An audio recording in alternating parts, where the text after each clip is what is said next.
Hello, Hello, everyone. hello. I'm So excited excited. too. Yeah. I'm going to introduce myself. My name is Melissa Elmira Yingst.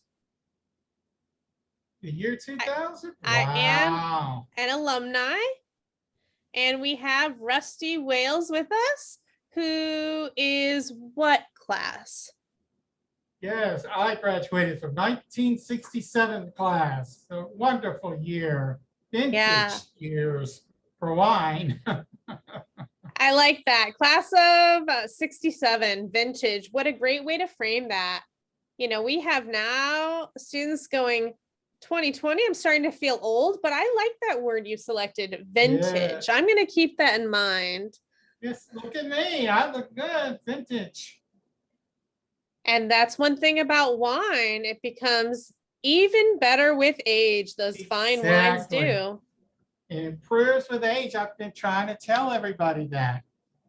We got to make those applications. I'm so excited for those of you who have joined us today with the GUAA, Gallaudet University Alumni Association's first virtual event.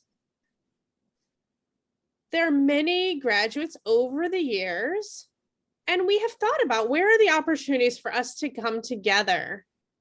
Yeah, they're all over the world. Right, people are all spread out, but we can gather together tonight. And throughout the program, we just want to say our big debt of gratitude to GUAA for hosting this event.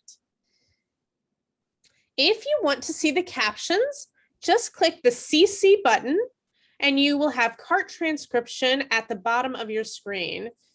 So it says CC live transcript, and that is the icon at the bottom of your screen you can click on.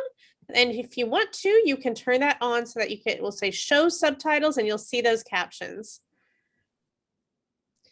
And you can watch Rusty and my conversations about wine, but you can get involved too.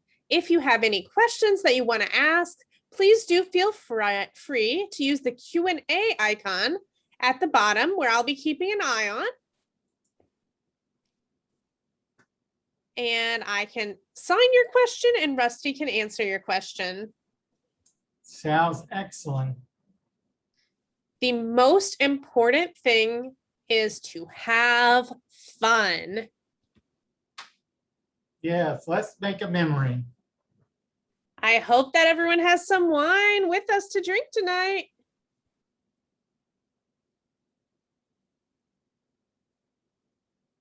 I see, Rusty, you said you have 4 bottles of wine. I only have 2, but I am still very much looking forward to our time with wine this evening. So let's get started with the program. So the first thing I want to ask you, Rusty, is what really do you hold near and dear to your heart in your time at Gallaudet? Oh, there were many, many wonderful memories. 4 years of just so much happened. I was not a drinker back then. I was a good boy. Went into Gallaudet, and I changed, and I learned to drink, and I learned to drink beer. And I thought, whoa, wow, that was big. Beer. Then others taught me different types of drink outside the classroom, so to drink have beers. We would play sports. I was involved with the intramural sports, but we would guzzle down all the beer without even thinking and not having good judgment. So I think back to that. That was not good. That was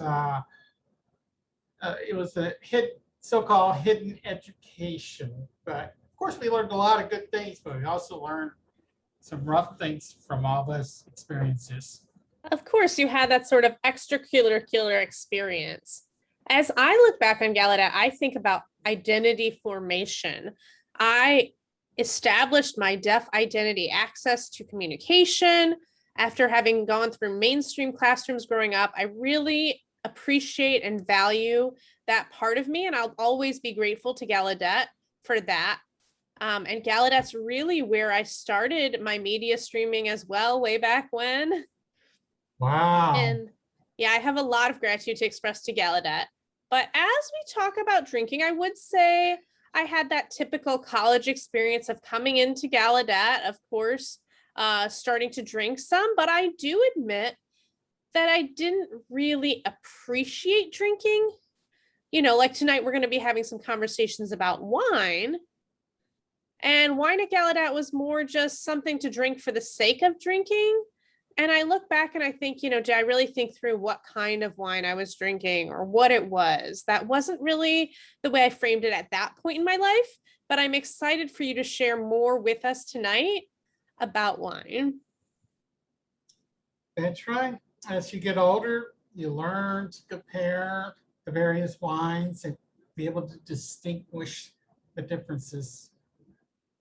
It's also never too late. I'm wondering, when was it that you started to really gain a deeper appreciation of wine? Speak a bit to your journey learning about wine. I'd be more than happy to answer that. I started out with beer, then I went to whiskey, which wasn't my favorite thing. Then I went to wine. And when I got married and we moved to our first house, we looked at the yard, the backyard. There were all these grapevines all over our backyard. We started eating the grapes. Of course, it had seeds in it, but still, there were all these grapes growing in the backyard. And we didn't want to waste all those grapes. What are we going to do with them? So my wife and I decided, well, we can make jam or jelly. So I'm thinking, yeah, whatever. Let's do something else. Then we thought, how about wine? So we started taking the grapes. Had I listened to my wife to make jam and jelly, you would be interviewing me tonight. That'd be boring. That's right. You wouldn't be here, even though I do love jam. It is nice that you found something different than jam. Right. So I started making my own wine and gagged. It was like, okay, well, wait a minute. It didn't taste right. So I decided next year that I was going to be up for the challenge to improve and find out how to improve on making my own wine. By the third, fourth year, I became experienced. We just celebrated 35 years for our wedding anniversary. And that in 35 years, you know, I've made wine throughout our entire years of marriage. That's so great that you were able to have that memory. And I'm sure wine's probably always a big part of your anniversary celebrations. You know, you got to celebrate your marriage, drink a little wine, right? We always have a bottle with every single anniversary. Right. So wine became part of your lifestyle. Exactly. You know, so when you make wine, what does that process look like? Well, when I first started, I realized the quality of the grapes itself, that's the key. You have to have good grapes. Better grapes make better wine. And of course, the process of making the wine is important. But if the grapes aren't that great, you might have to add sugar. We really don't want to do that. We want to keep the sugar out of it. Good grapes, high quality, because they have their own natural sugar that makes it flavorful, that touches the palates of your taste buds. You know, Concord grapes that we get from the store, that's just factory produced grapes. But every year I try different types of grapes, and I now realize I should have tried to stick with one kind of grapes to make wines, but there's over 5,000 different kinds of grapes. Wait, 5,000? Really? So I got overwhelmed. I thought, wait a minute. I admit, if I had to guess how many kind of grapes there are, I'd be like, well, you know, there's purple, there's green, and I would guess there was 2. But in fact, there's over 5,000 different kinds of grapes. That is incredible. You never did take science classes, did you, huh? I did. I went into the field of psychology and people more. Science wasn't my strength so much. I do admit that. you were studying people. I was studying plants. Okay, you're excused. That's why I'm here, to learn with you and to learn with everyone else who's watching with us tonight, to learn from you, Rusty. So where should we get started addressing the knowledge that you will share or impart to us about wine? You want to become an expert, you need to realize that there are so many different types of grapes out there. There are the champions, the premier grapes of the world, and I've picked out 7 of them. Okay, Let me 7. show you some. Yes, I have some. Yeah, I'm ready to learn. I'm going to take some notes over here. So you'll see on the PowerPoint, there's 7 types of wines. You've got Pinot, Merlot, you have Rieslings. So what you're saying is there's Cabernet Sauvignon, and that's actually a type of a grape name, and that's where the name comes from. So Cabernet Sauvignon is one type of grape. So pick 2 or 3 of them. What you need to do is pick 2 or 3 of these 7 and become an expert in them. I just want to clarify something. So is Merlot, Pinot Noir, Cabernet Sauvignon, and all of these listed things the names of the grapes themselves? Yes, those are the names of grapes. Oh, those are different types of grapes. They're not just types of wines, they're also types of grapes, and that's where the name comes from. It's like, Thompson, those white seedless grapes out there, those green grapes, that's the kind of grape. Concord grapes, the red, purple, the red type of grapes like these, that's the stuff, you eat. Yeah. Don't use those. You would have to add sugar to make a proper wine. So to get that alcohol content that up to about 13-14%. So those are not the grapes to use. Wow. So let me let's see. I'm going to pick Chardonnay, which is Okay. which is a Let's white go with Burgundy. Chardonnay. Yeah, go ahead. They're located in France. Now I want you to pick one, Melissa. Pick a wine. I'm going to pick my favorite. I love a good Sauvignon Blanc. It's becoming warmer outside. You get in the mood for a cool white wine. Okay, so let's talk about those 2. Okay. So what I would like to do some tasting. So I'm going to pick 2 bottles, and I'm going to bring them. Okay, we're going to look at both.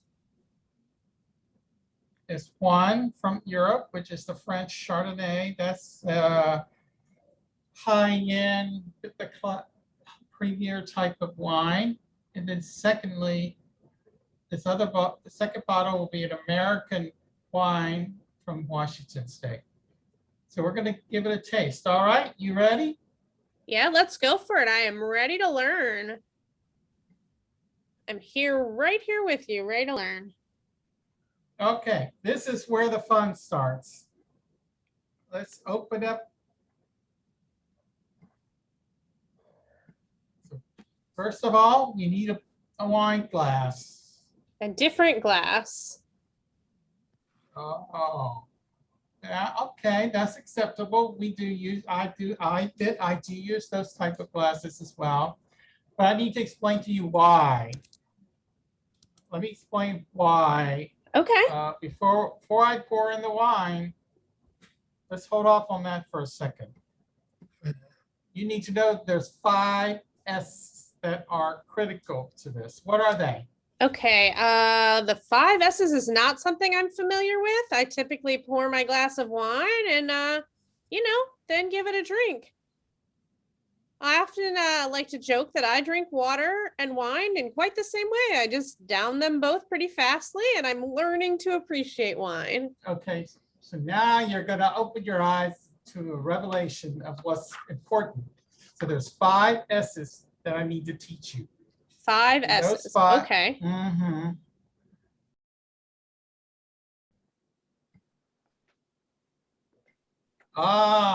You see the PowerPoint with those 5 S's?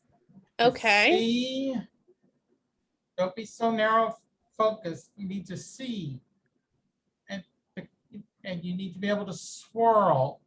Swirl. Uh-huh. Why do you I'll tell swirl you, it? I'll explain that a little bit later. The third is to smell it. You don't just drink it. You need to smell it. You don't have a deaf nose, you know. You have a nose that can really smell. Kind of a hearing nose, so to speak.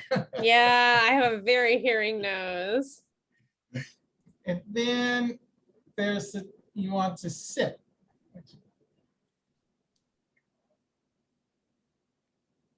And then you want to savor, taste it.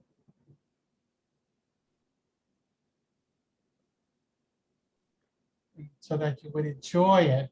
And So the many people savoring is go, all about the appreciation. yes, but And I most was people just go, jumping to that final S. they just go straight to the savior and miss the whole process. Okay, so I have to go through these 5 S's one by one and practice that on a daily basis. It's really important. That's why you want to learn how to compare so that you could decide which one you enjoy the best. Are you Okay. ready? Yeah, show me your first wine tasting so that I can learn more from you. Oh, sure, anytime. All right, may I have the bottle, please?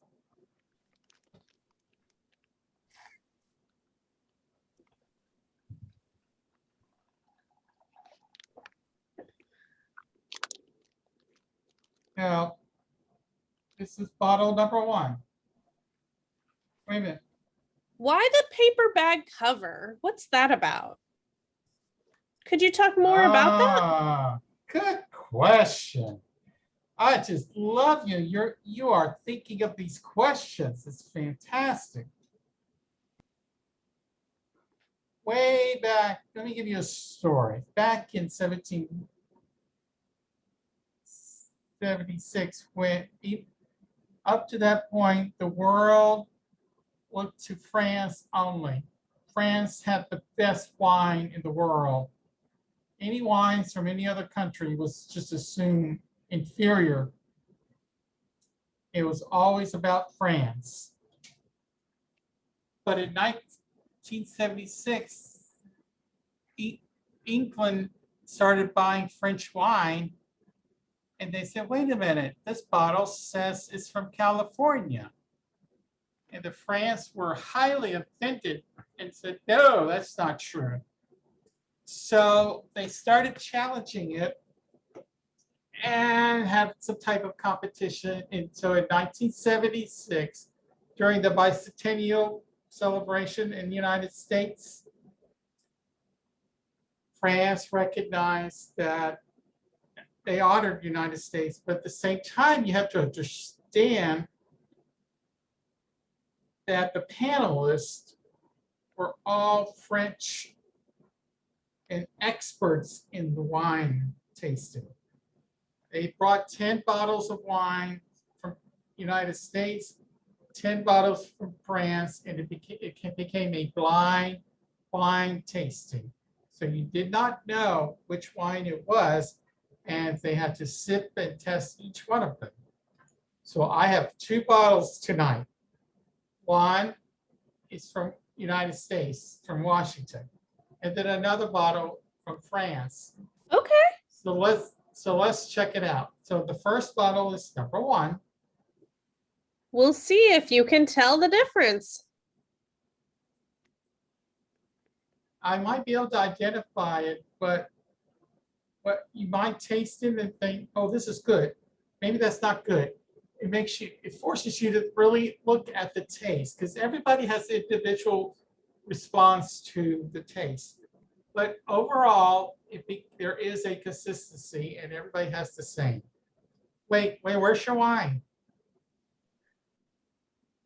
Oh, I have a Riesling with me, but the same principles apply. Okay. So I do have an important question for you. Should I pour this much or that much? Oh, no, you can't go full because then you can't swirl it. Oh, if you swirl it and it's too full, it's going to spill out of the glass. So, okay, not too full. About a fourth, about a fourth.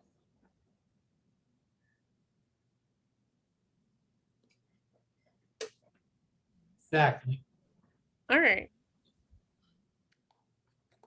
So remember the first S, you want to see it. Working on my process of appreciating the wine, seeing You it. see that it's clear, it's not cloudy. If Yeah, it mine was seems not clear. if it was not clear, if you see any floating worms, so this you don't want to see any worms floating. No, Good. I do You see not. worms No. do you see worms in yours? Okay, good. That's a good sign.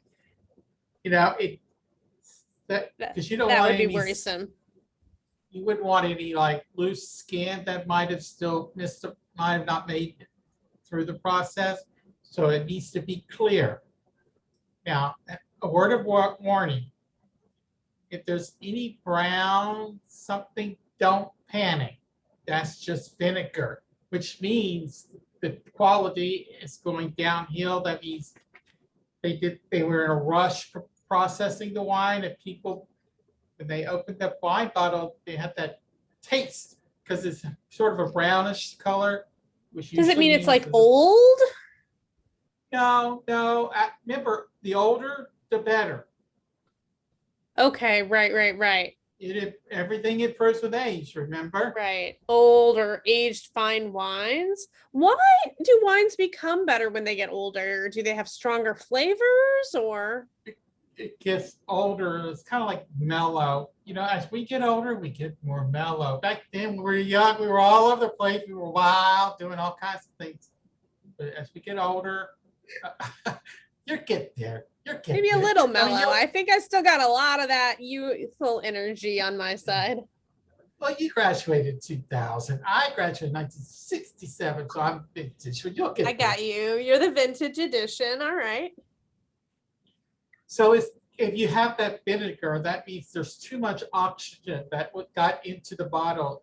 It was not tilted in order to get the oxygen out. So it wasn't preserved properly during the process. And it could be that it was delayed being poured into the bottle and corked, or it was too hot, too warm, and that would ruin the wine. But when you see a nice clear color, then you know it's good.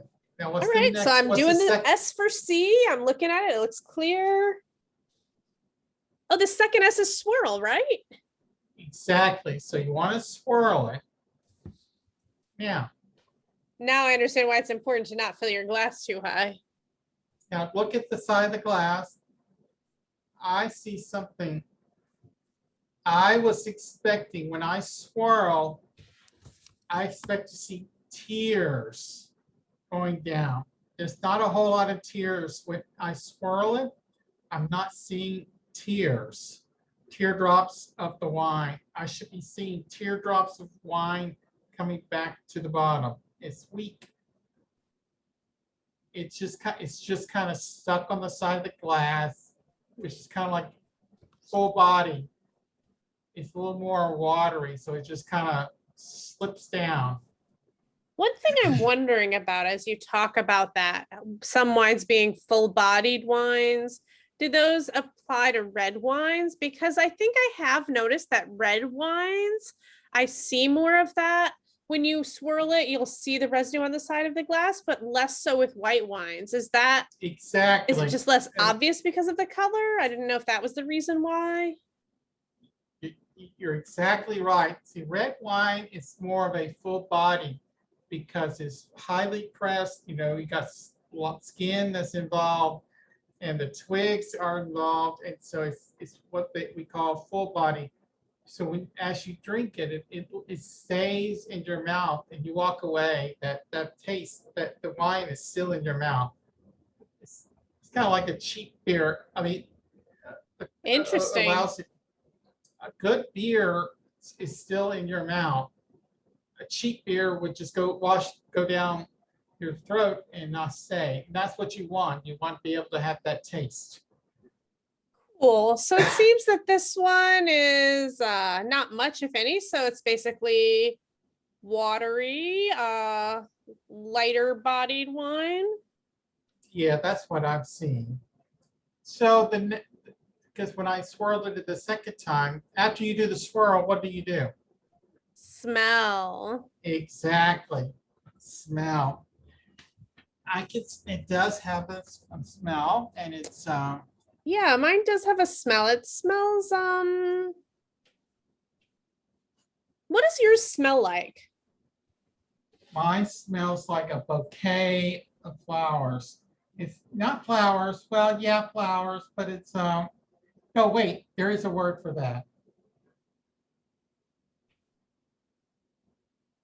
You know Like how cinnamon? when you have cinnamon, yeah, when you have an old bottle of cinnamon, or like when you buy a new bottle of herbs, and when you open it, you get that whiff of, of the smell. But if you leave it on the shelf for too long, then that smell goes away. It's because the potency has deteriorated over time. And oh So well, I'll just throw mine that bottle away. smells, for some reason, it smells like pepper. That's possible. Could wine actually have pepper in it? Yeah, but wait a minute. You mean like a hot pepper, kind of hot pepper? Like black pepper, just peppery. Well, wrestling, yes, you could have that in wrestling. You're smelling some herbs like pepper, things like that. Yes, that's typical for that type of wine. All right. Okay. Let's test my knowledge here. Let's see. So the first S is C. The second S is swirl. The third S is smell. Now we are on to the next step. Don't ask me. It's you. You tell me. What's the fourth one? Drink. Not drink. It's a sip. Don't drink it like a fish. Just take a sip. Just a sip. Okay, just a little sip.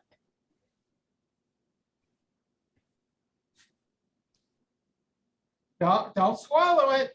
Oh, I already swallowed it. Swallowed it. I guess I'm gonna have to get another one. Let me take another sip. Now hold it. Hold it in your mouth. I'm holding it in my mouth. You want to figure, is it sweet? Is it acidic? Mine is or is sweet. it tart?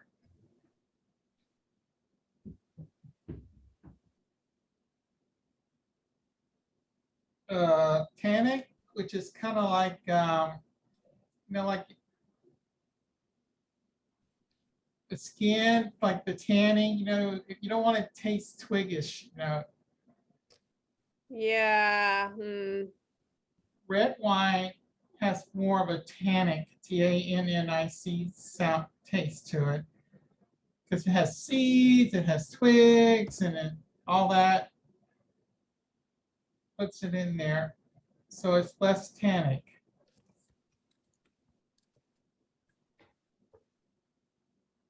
And I'm wondering what the fruit is. It's almost has a pineapple flavor, which is more acidic.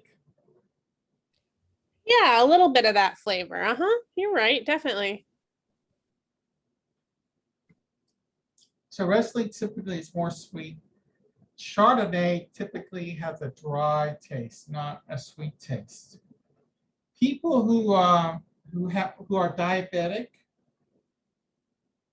they cannot use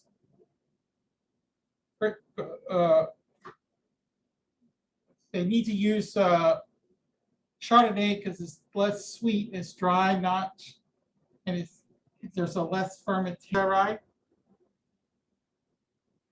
So take a look at this PowerPoint, the body styles and flavors. You have full body, medium body, light body, and so forth. If it's dry or if it's semi-dry or sweet, does it have a fruity taste, acidic or tannic? And then there's this oak. Oak means it's kept in a barrel. All the other words, the wine, no other wine is made in a barrel, wood barrel. They're made in a metal type of container. I like that oak taste to it. Interesting. It's not, it doesn't taste like smoky. It's not a smoked taste. So I don't know what smoky you isn't like then. smoking a cigarette. I got you. Okay. I like something medium. And I feel like this is dry, but also still a little bit sweet at the same time, somewhere in the middle. But it's delicious. It's, a dry Riesling. So a typical Riesling is very sweet, but a dry Riesling I'm feeling is pretty impressive. Yeah, see, that's what you want to do, is try to compare. But rather just drinking something every day, you want to open your eyes to different types of wines and appreciate the differences. Yeah, it's always great to learn something new.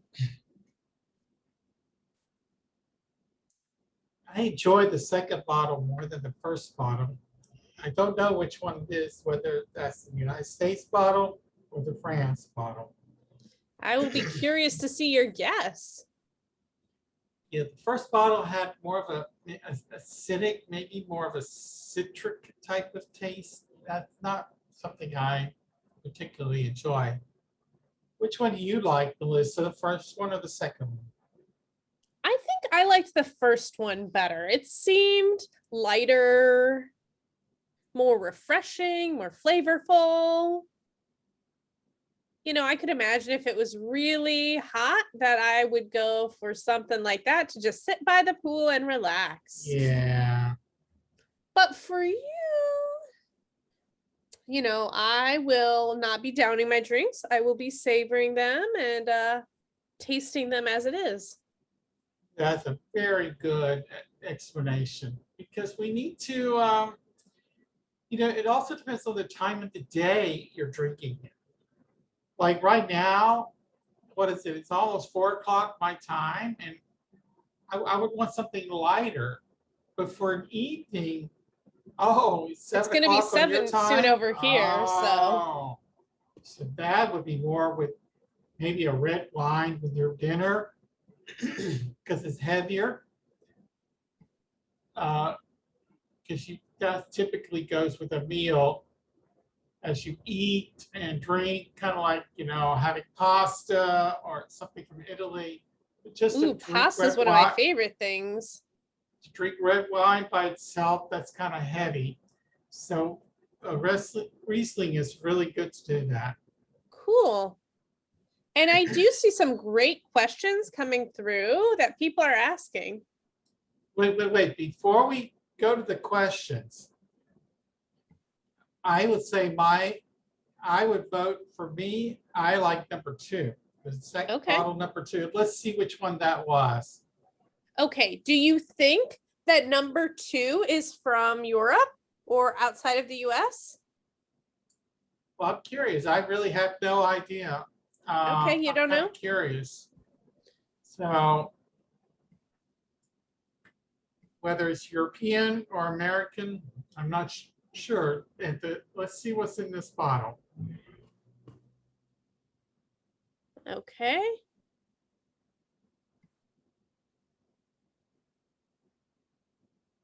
It's from Washington. All right. There you have it. You like the one from Washington State. Right. The other one is from France. How about interesting. That? So let me tell you a story. Okay. You remember the story from France about the Judgment of Paris I talked about? All the panelists, they were all French experts on the panel. they thought United States bottles of wine were going to be terrible, that the France would be better. As they kept saying, "Oh, this is the best one. This one's the terrible one." And when they voted, it turned out, and they were stunned, it was from the United States, not France. And so they rejected their own wine as compared to the United States. So that's how the word got out throughout the world that France was not always the best wine. So this movie is about that. This movie called Bottle Shock. It's a true story about what happened. We had romance, the love, romance. There's that part of it, but it is a true story. But this is the book about it, about the judgment of Paris. It is a very good, in-depth story of what happened. That's interesting. Another thing I'm wondering is, why are some wines so cheap and others are so terribly expensive? What's the big difference when it comes to pricing wines? Oh, I'd be happy to answer that. That's an easy answer. It's about where it was made, the process. Was it fast processing, or was it? It was not stored in an oak barrel for a year before they made it, so that it would improve over time before they sold it, or did they rush through the process, more of like a commercial kind of wine? I hate commercial processed wine, like those yellowtails. They just process it like lightning speed, and they don't attend to the process of starting that pressing of the grapes, letting the juice flow carefully. They just crush it quickly and brutally. It's kind of like, with chewing gum, that first bite, you just love that flavor, but the more you chew on it, after 5 minutes or 10 minutes, that gum is dead. There's nothing good about it anymore. Yeah, you gotta So throw you that throw it gum out. away. That's the same idea. As you process the grapes, the first grape, the first juice that comes out is called estate juice for the estate bottles. That's the most expensive. And then the rest of it, they just crush it quicker and more harshly, and the taste isn't as flavorful, as defining. Interesting. It holds the flavor. Many people just drink it like, it has the same alcohol content. Yes, they're all pretty much the same when it comes to alcohol content. But when you stop and smell the rose, it's like when you smell the rose, instead of just taking a quick whiff, you smell it and appreciate it. Yeah, it's about appreciating the smell and the taste and all of it. Exactly. Right. Okay, more wine questions. Oh, see, this is a 1967 vintage. That makes me vintage. the vintage wines are more expensive. It also depends on who made them, if it's well-known producer of the wine, whether it's made in wood barrels or not. And the supply demand always, if there's an award-winning wine, the prices go up. So you have to study the history of all the wines. I've done a little bit of that. I just buy the bottle what I know is good. Cool. I noticed that with some wines, you should drink them very quickly after opening, and other wines are better later. And I wonder why some wines suggest you don't wait too long and you should drink them soon instead of waiting longer. Can you talk about that difference? Well, that's the easy response. Something like this, anything that has like a screw cap, that means there's no cork. That means you open it now and you drink it. Hurry up. You want to use it now. Okay.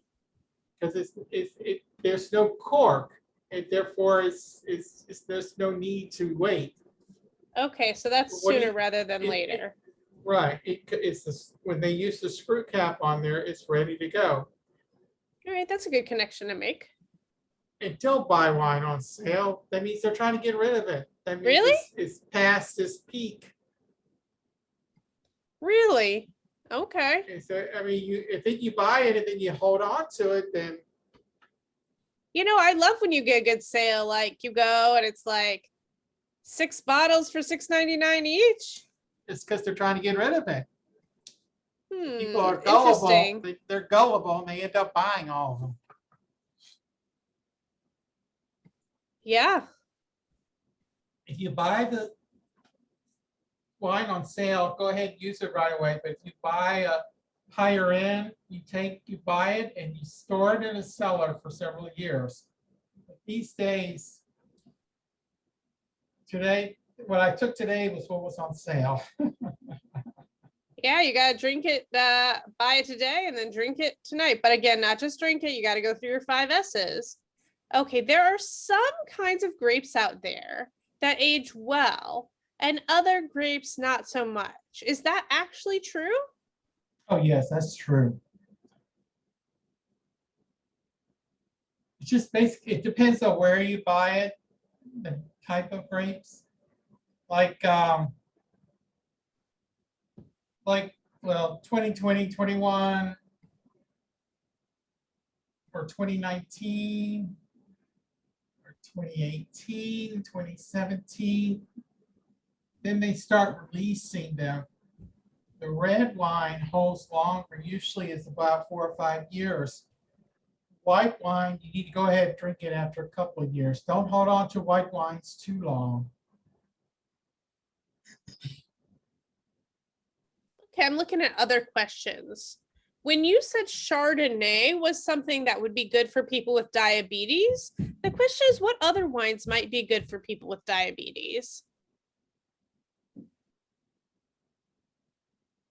Basically, dry wine. That means the sugar is not going to be there high in there. But anything that's like a dessert wine, well, avoid that. There's so much sugar in that. Like, for example, if you get a Concord, the kosher wine, I mean, there are people who ask for kosher wine, that's fine, but it's very strong with sugary taste. It's not recommended for diabetics. Thank you for that answer. Another question is what's the difference between a red blend and a Cabernet? A blend means they have put 3, 4 different kinds of grapes, which is Cabernet, Merlot, Pinot Noir. And they kind of put them all together, come up with a good blend. So they put those type of grapes together. Whereas Cabernet Sauvignon is just that is 100% or 90% of that grapes type. Whereas a blend, they take several grapes and blend it together. Cool. Okay, I'm looking at another question. Speaking specifically about dry wines, I've noticed that there's a different level of dryness. And my question is, how do you know which is the driest when you're comparing wines? Is there a way to identify how dry a given wine is? Well, there's a dry, drier, or drier. Basically, red is typically a dry wine. White is basically a white, dry wine. But it's all about not having the skin. White wine means that you don't have the skin of the fruit that's in the fermentation process. Whereas red wine, skin is added. The seeds are also added. And so it's absorbing the sweetness, and it's kind of like, paper towels absorbing, brawny towels, how they absorb. So the seeds and the skin absorb it. So that's the visual of it. You want a super dry wine, then you go with the red. I see. Okay, another question here is that some bottles have a certain number under the bottom of them to inform you about your sweetness. Is that correct? Number? What do you mean? You see how there's like a number here on the bottle on the bottom of the bottle? Does that help you identify how sweet a wine is? Oh, no. That's really for the manufacturers, so they'll know that this is a certain category of, people complain, they'll know it's about that batch. If they say it's too vinegar, they'll ask you for the number on the bottom. That way they'll know, oh, that's the batch that ended up being too much vinegar. And if it's too many of them, then they'll know.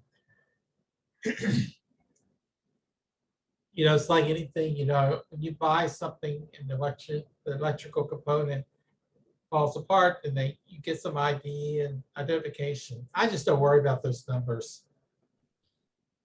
Ooh, there is another question here. Do you sell your wine or do you just make it for yourself? I mean, people ask me, but I make enough for 1 or 2 cases, and a few for me, a few I actually give for fundraisers, and they can use it. And I tell people, I do not have a vineyard. I mean, it's just, I've not bought a plot to grow the vineyards. I just buy the grapes, and I get a couple of cases. It's about 12 to 24 bottles. So the fundraisers, if they need something, I make more, and then I give it to them for fundraising. But I'm not in it to make money, to be a business now. It's a hobby. It's something I enjoy making and giving it away. I get it. It's your hobby, and it's important that you do what you love. It's like our class in 1967, when we celebrated the 50th year for our reunion. So I made a case and we shared it.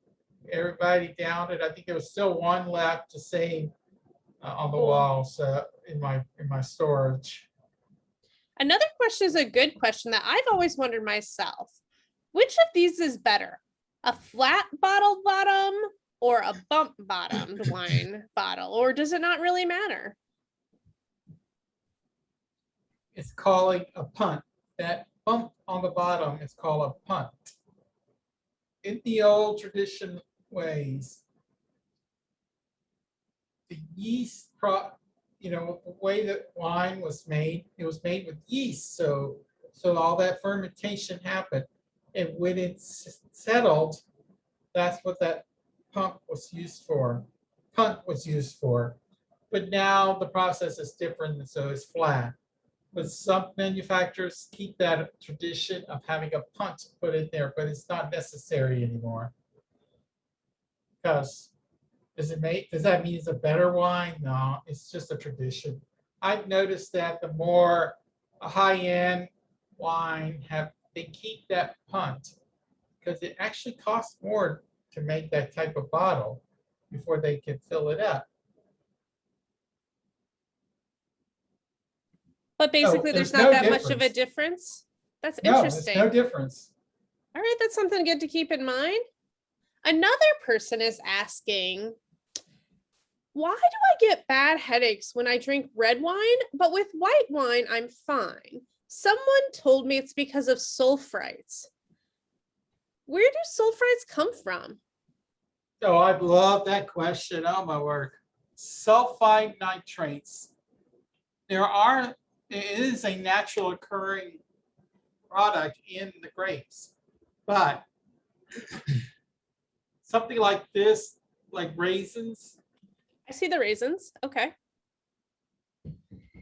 It is a highly concentrated sulfite product, but it's not wine. Something like apricots. it's dried apricots, but their sulfite, I mean, it's like 3 or 4 times more than a red wine. Really? So if a person is getting a headache from red wine, then what they need to do is try the raisins. And then if they eat the raisins and they get a headache as well, so that means you're allergic to sulfite. But people who get headaches are usually sensitive to alcohol, the alcohol itself. So what I would recommend, drink a red wine and then drink water, go back and forth, because your brain cells kind of they react to the alcohol, and when you drink water, it kind of flushes, so to speak, flushes the alcohol out, so to speak, if you go back and forth. But to blame sulfite, wait a minute. Raisins have even more sulfites. If you don't have a headache there, well, then there's something else going on. But don't forget that you can get dehydrated by drinking too much alcohol. That's another thing to keep in mind and to pay attention to as you're drinking. Here is another question. Making a comparison between those bottles that have corks versus those that are screw top bottles. Is there a difference there? Comparing a cork to, that screw top bottle like you have. Is there a difference? Well, a screw cap means you want to drink it right away as soon as possible. Whereas a cork bottle, you can hold on to it several months or even for a year or two. But a screw cap bottle, you can't seal it and preserve it long enough. So when you buy it, you open it and you don't tilt it. There's no point tilting. The reason you tilt wine bottles is that you want to keep the cork wet, and that helps continue to keep that preservation process of the wine. When you have a screw bottle, when you tilt it, you're not doing anything. I mean, what are you doing? Just open it, drink it. Okay. So if you see a screw top bottle, you better get that done tonight. And the cork bottles are the ones to hang on to for longer. I see several questions coming in asking about, how do you know about wine and food pairings? Well, you can just Google it. It's all over the internet. But the rule of thumb is, see my sign for rule of thumb? I like that rule of thumb, yeah. White with white meat. Red wine with red meat. That's a basic rule of thumb. Okay, yeah, that's easy enough to keep in mind. If you have lots of vegetables, usually is white wine. Okay. The other thing that I'm wondering, you personally, what is your favorite wine as a winemaker? What is your favorite? Personally, I prefer red wine, but it depends. Depends on the dinner. This dinner is definitely red. A specific brand? A specific company? Well, I tend to do the one from Washington, which is the Chateau St. Michael's. Chateau excuse me. St. Michel. Okay, I see it there. Yeah. Yeah, it's made in Washington State. It's my favorite.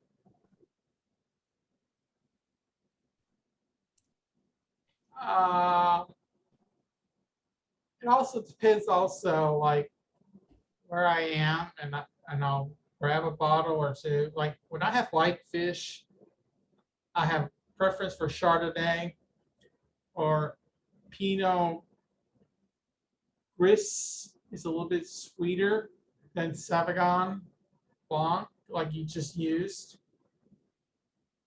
It has a more acidic taste, whereas because it's from New Zealand, and I like that one.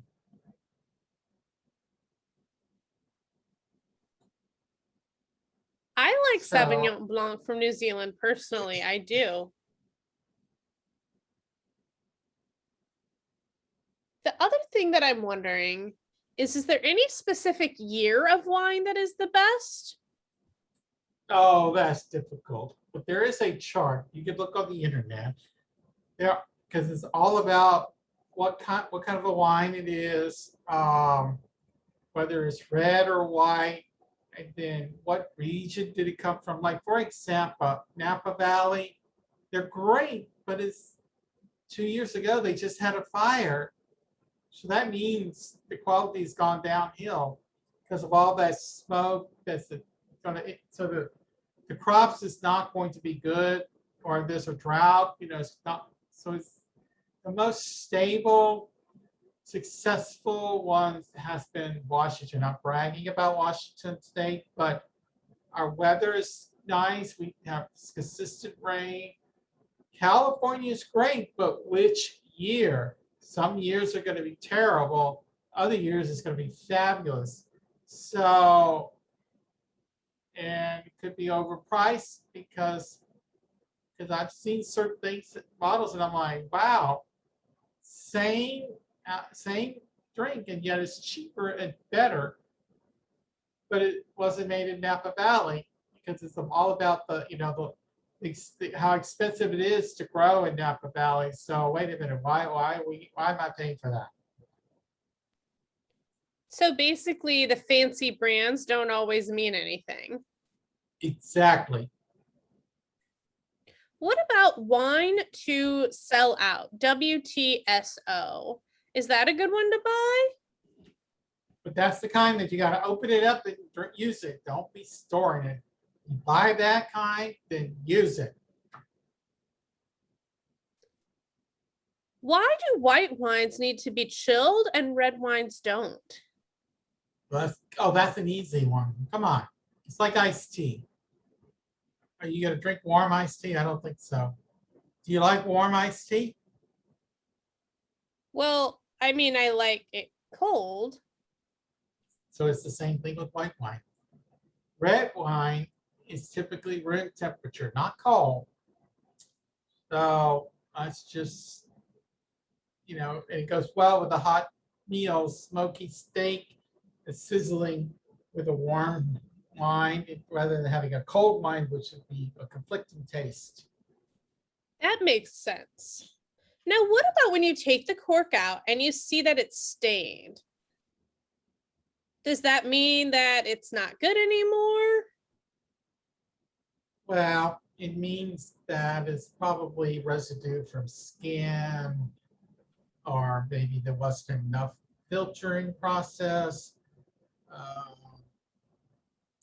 They probably rushed through the process, but some brands are very strict and they do complete filtering. It's kind of like when you go buy apple juice. If you buy an unfiltered apple juice, you can see this. It's still good, but you can see how it's not clarified.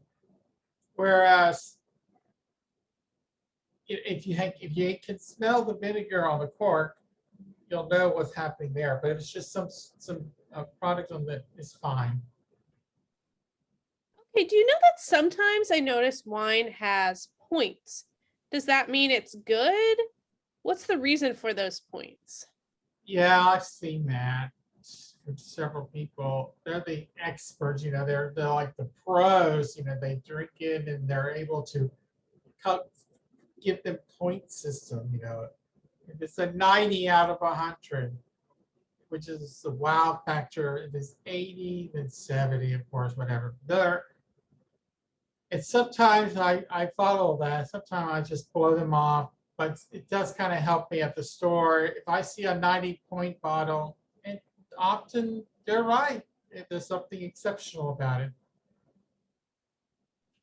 The other thing about wine, is there an appropriate way to pour it? Like, should you try to be filling it from the bottom up, or can you just, pour it any which way? Is there a special way to pour wine? Well, first of all, you have to open it and let it breathe. Let the bottle breathe a couple of minutes. And then don't do it straight on with your, you want to tilt your glass. Same thing you do with beer. You don't tilt the glass, just foam up or splash around. But give the bottle time to breathe before you pour. When you see the movie Genie the Magic Lantern, you rub the magic lantern, and after years and years and years and years of being trapped in the magic lantern, and when he finally comes out after somebody rubs the genie, what's the first thing the genie said? He's stretching out, saying, "Oh, wow," he's tired. Same thing with the bottle. You pop the cork, the wine needs to kind of stretch out and breathe. So give it a couple of minutes before you pour. Okay, now what about the glass that you're using? Is there a specific glass? Are there glasses for reds, glasses for wine that are white? Is that important? You want that fluted glass, and you want to have the stem so you can swirl it, and so that the aroma will come through. If it's fluted outwardly, then when you swirl it, it can spill over, and the odor, the fragrance will, don't even a cheap glass. Don't ever. Well, I'm not going to mention any brands, but don't get cheap glasses because they get break because they cannot tear on it. You need a good glass, worth your money for your wines. Okay, I think we have just 2 questions left before we wrap up. Is champagne a kind of wine? Oh, of course. Champagne, the word champagne is the name of, it comes from France. It's a area called Champagne. But other grape makers, as they grow grape, they're called sparkling wine. But champagne itself comes from France, and they're invented when other countries say that they're champagne, but they're not. They are sparkling wines. Please. So it's and how do you make that sparkling wine? Is the fermented process is done twice. You first make it as a wine, then you ferment it again by adding some more yeast and capping it off, and it creates that fermentation or carbonation, which makes it the champagne. So that when you open it, shake it, and it pops up open and flows out. That's what it does. We've had over 35 questions tonight, but our final question of the evening is, what kind of reds do you like? For example, what about Cab Franc? My goodness, whoever's asking these questions about Cab Franc, it's an interesting wine. It's a good, sweet, it's not terribly dry. It's always a bridesmaid. It's never a bride, it's what they call it. Because that wine always supports other wines like Cab Sauvignon, and the Cab adds to it. By itself, I like the Cab Franc, but it has a more fruity taste. So it's easy to drink. I like it, but people in general add it to other wines, but they don't say that it's in the bottle, but it's actually a part of it, which is why it's called a bridesmaid in the wine. Yeah, I don't think I've ever tried a Cab Franc before. That was something new to me. You should try it. I recommend it to everybody that's on All right, I'll put that on my list to try. It has been so lovely, and thank you so much for all of your in-depth explanations and so much sharing with us tonight. Did I get my A+? You said not yet when I asked for a grade earlier. Do I deserve an A+? You'll get an A until you come and make wine with me. Then you'll make an A+. Yes, I will take it. That is something I would like to do someday. Go make wine with you.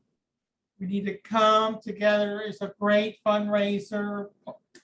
Wine tasting parties are always successful. It's a deal. So It's a deal. Right now it's an A until you come. All right, you got a deal. Thank you. Thank you so much again. Thank you everyone to joining with us tonight. And this was made possible by the Gallaudet University Alumni Relations Office. So a big thank you to them. And again, this was their first ever virtual event, and there will be more events to come. So keep your eyes out for those, with more events coming your way. I'm looking forward to it as well. I think many of us might go turn our cameras off tonight and drink some more wine. All right. Cheers, everybody. Cheers.